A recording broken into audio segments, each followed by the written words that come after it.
British పాలకుల చెర నుంచి భారతదేశానికి స్వాతంత్ర్యం తీసుకురావడంతో పాటు రాజ్యాంగాన్ని రూపొందించిన మహనీయుల త్యాగాలు చిరస్మరణీయమని టీడీపీ నాయకులు పేర్కొన్నారు. గణతంత్ర దినోత్సవం సందర్భంగా వారి త్యాగాలు స్మరించుకుంటూ ఘనంగా నివాళులర్పించారు. స్థానిక రామలింగేశ్వరపేటలోని తెలుగుదేశం పార్టీ కార్యాలయంలో 76వ గణతంత్ర దినోత్సవ వేడుకలను ఆదివారం ఘనంగా నిర్వహించారు. పార్టీ నాయకులు, కార్యకర్తలు పాల్గొని ప్రజలకు గణతంత్ర దినోత్సవ శుభాకాంక్షలు తెలియజేశారు. పార్టీ కార్యాలయంలో జాతీయ జెండాను ఎగురవేశారు. మహాత్మా గాంధీ, డాక్టర్ బిఆర్ అంబేద్కర్ చిత్రపటాలకు పూలమాలలు వేసి నివాళులు అర్పించారు. భారత రాజ్యాంగ రూపకర్తలను స్మరించుకుంటూ వారికి నివాళులు అర్పించారు. మహనీయుల త్యాగాలు చిరస్మరణీయమని పట్టణ పార్టీ అధ్యక్షుడు తాడిపోయిన హరిప్రసాద్ పేర్కొన్నారు.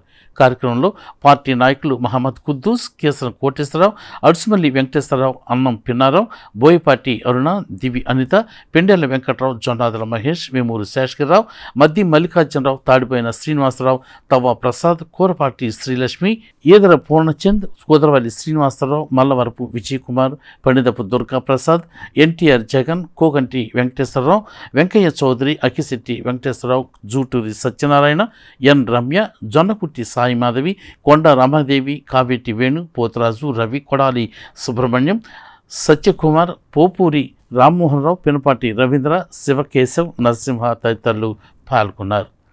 భారతదేశం అంతా కూడా పండగ చేసుకునే రోజు ఈరోజు. ఈ కార్యక్రమానికి విచ్చేసిన నా సోదరునిమణులందరికీ కూడా రిపబ్లిక్ డే శుభాకాంక్షలు.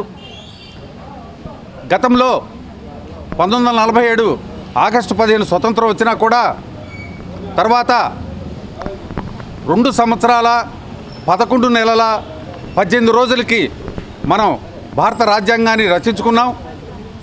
దానికోసం ఎన్నో త్యాగాలు చేసి సుమారుగా 60 దేశాలు తిరిగి 300 మందితో కూడిన ఒక యూనిట్ బాబాసాహెబ్ అంబేద్కర్ గారి చలవతోటి ఒక కన్క్లూజన్కి వచ్చి దీన్ని ఈ రోజున ఈ రాజ్యాంగాన్ని మనం రచించుకొని ఈ రోజున మనందరం కూడా ఆ త్యాగ ఫలాలు అందరం కూడా అనుభవిస్తున్నామంటే ఆ మహానుభావుల పుణ్యం.